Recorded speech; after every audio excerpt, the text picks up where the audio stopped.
Salut tout le monde et bienvenue dans cette nouvelle vidéo tirée du chapeau.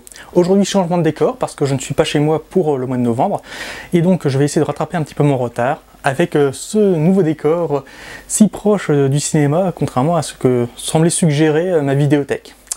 Bon, évidemment ça ne vaut pas un étal de boucherie, ça aurait fait plaisir à quelques faquins sur Facebook, mais voilà, ça ne s'est pas fait. Oh et puis la merde, on s'en fout, allez hop, le film.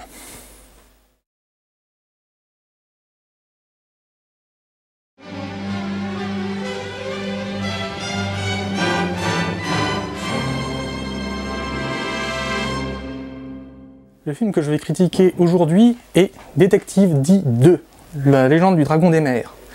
C'est un film réalisé par Tsui Hark, qui est un réalisateur que j'adore, qui est un réalisateur hongkongais, qui a réalisé beaucoup d'autres films comme la série des Il était une fois en Chine, la série des Black Mask, et les Zoo, les guerriers de montagne sacrées, Seven Sword, etc. Bref, du grand cinéma hongkongais, et aussi très intéressant parce que c'est un cinéma complètement taré, qui ne se donne aucune limite, qui vraiment pousse l'utilisation de la caméra, de l'image dans ses derniers retranchements, et c'est aussi le cas dans ce film-là.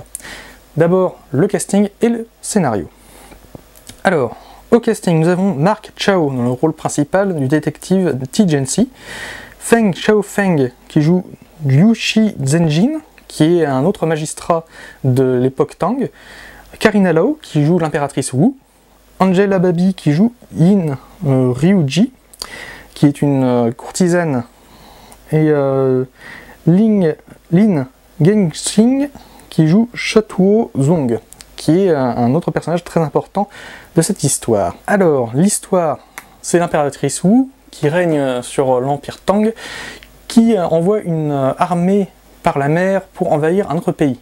Cette armée est défaite par un monstre marin géant.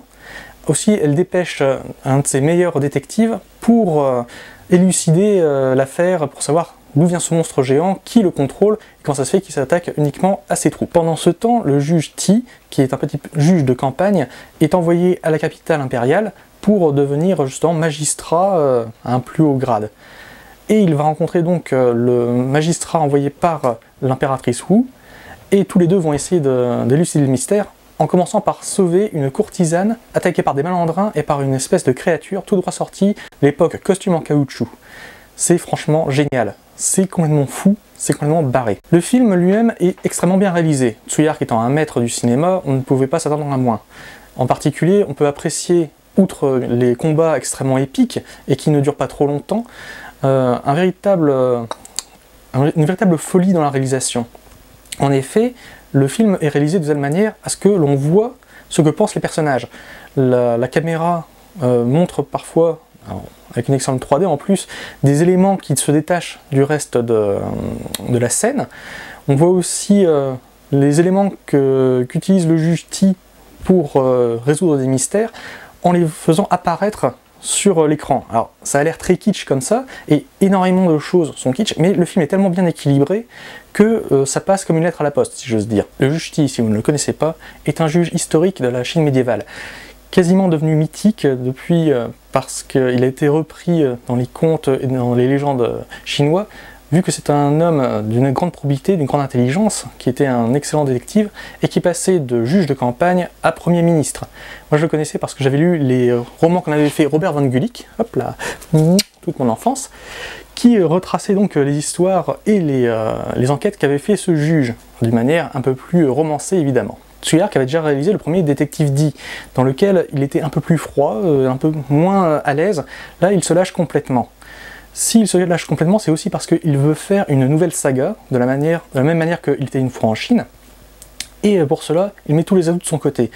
Le film est excellent, malheureusement je crois qu'il est déjà sorti des salles au moment où j'arrive à faire cette vidéo, parce que je l'ai fait plusieurs fois, et donc si vous avez l'occasion de le voir sur internet, le voir à la télé, n'hésitez pas, vous ne raterez rien. Ça dure 2h14, mais c'est 2h14 de pur bonheur.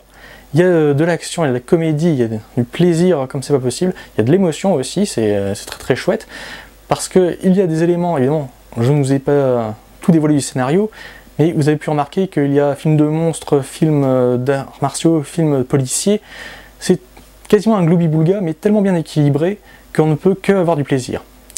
et bien moi je vous dis à la prochaine, on se revoit au cinéma.